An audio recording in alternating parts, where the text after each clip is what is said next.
Hi guys! Magandang gabi. Welcome back po dito sa Gandara SRU channel for Showbiz Update. Andito na naman nga po akong muli, nagbabalik, ang nagmamaganda rin yung kachismos ang Kimpaw upang magatid sa inyo ng latest update and fresh happenings patungkol kay Kim Chu and Paolo Avellino. And para nga sa gabing ito ang tatalakayin natin at pag-uusapan ay may kinalaman dito sa Christmas party ng Showtime family. So, nariyan nga rin po si Kimi and mukhang narasing talaga itong si Kim Chu. May baon ba namang tanduay? Kaya siguro guys, may pagpaskil itong si Bestie ng tanduay sa buong hallway ng ABS-CBN dahil may patanduay si Kimi sa kanilang Christmas party. Iba rin, may baon si Kimi ready. Talagang maglalasing sila dito. Samantala, yung iba naman, di po maiwasan na mag-alala kay Kim Chu, which is given naman po yun, which is natural naman dahil mahal nila si Kimi.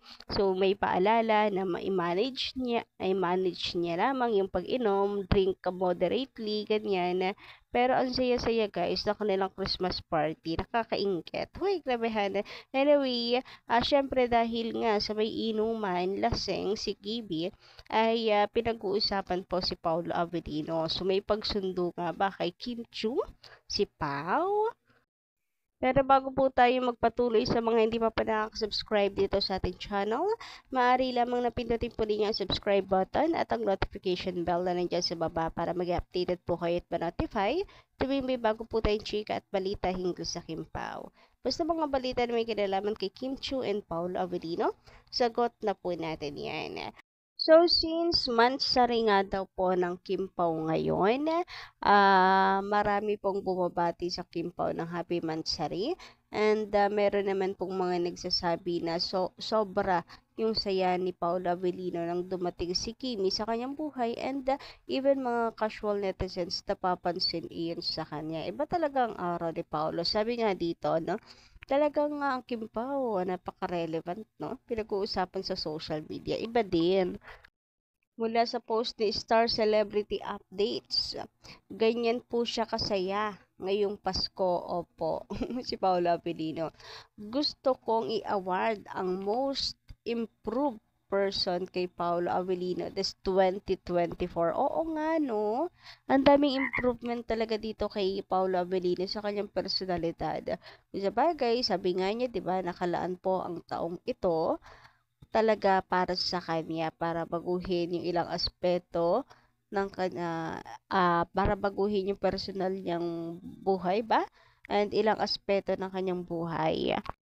And ang good news, yung ano naman na yon, yung improvement na yon ay napapansin. Eto nga't gusto pang awardan si Paula Avellino ng Most Improved Person ngayong taong 2024. Grabehan yon. Thank you so much, Star Celebrity Updates.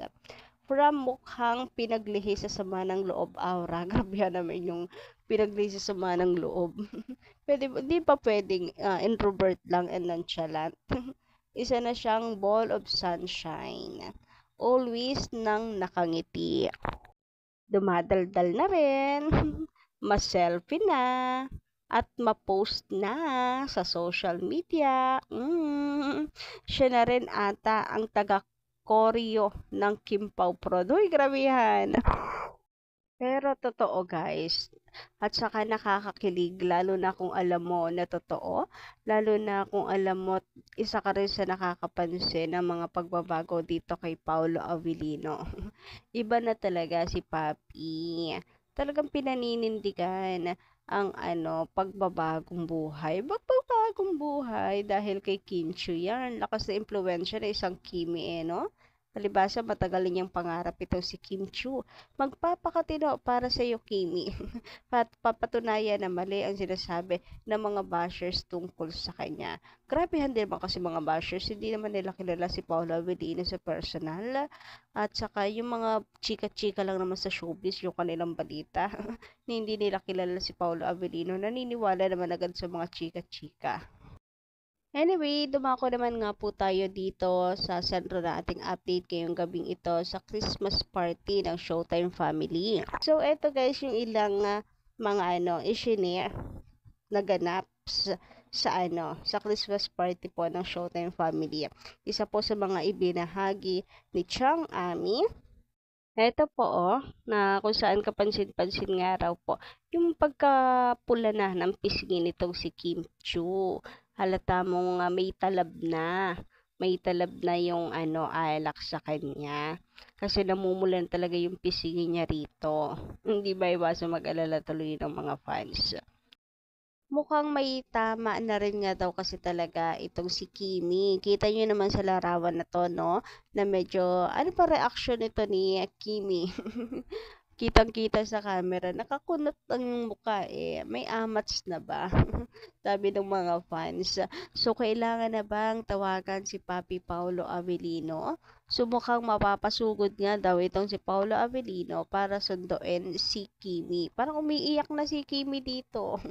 So, anyway, dahil naman sa ringa ng ng Kim Pao, sabi 'di ba, mansari po ng Kim Pao every 19. So, akala natin may sundo ang magaganap sa Showtime kasi may dinner date. Pero hindi. May Christmas party pala yung Showtime family. So, sa kanilang mansari, hindi pala sila magdi-dinner date. Mag-aalaga pala ng laseng. Itong si Paolo Avellino. Hoy, charot lang, charot. Pero natatawa ako sa mga komento ng mga fans dito po sa picture na to ni Kimi na kung saan ay parang daw, parang may pinapauwi na. Kaya ganyan ang mukha ni Kimi, parang pinapauwi na ng kanyang boss, charot. Eto pa, sabi pa dito. Alam niya kasing outside di Kulambo siya mamaya pag-uwi. Char! Grabehan naman yung outside di Kulambo. Huwag naman ganon. May konting sermon lang kay boss. Charot lang. Sabi pa dito guys, Kimi, wag magpakalaseng. Baka tanungin mo na naman si Pau kung magha-honeymoon na ba kayo. Hoy, grabehan nga yun. Ang daming natawa dito sa comment niya. Oh. Grabe yan, tatanungin kung magha-honeymoon na ba kayo. Dami nga nagko-comment siya, lakas daw po what's wrong with Secretary Kim. Bumabalik ang fever ng What's Wrong with Secretary Kim sa mga fans because of this eksena, because of this Christmas party ng Showtime. Anyway, ito naman ang paalala, Kimi, manage your alcohol, hehe. Which is tama lang naman, i-manage lang, yung hanggang sa kaya lang, di ba? So kayo guys, anong say ninyo patungkol dito? Pa-comment ka lang po dyan sa baba and hanggang dito lang muna ang ating update. Maraming salamat sa inyong pakikinig. And don't forget to click the subscribe button and notification bell for more updates. Maraming salamat!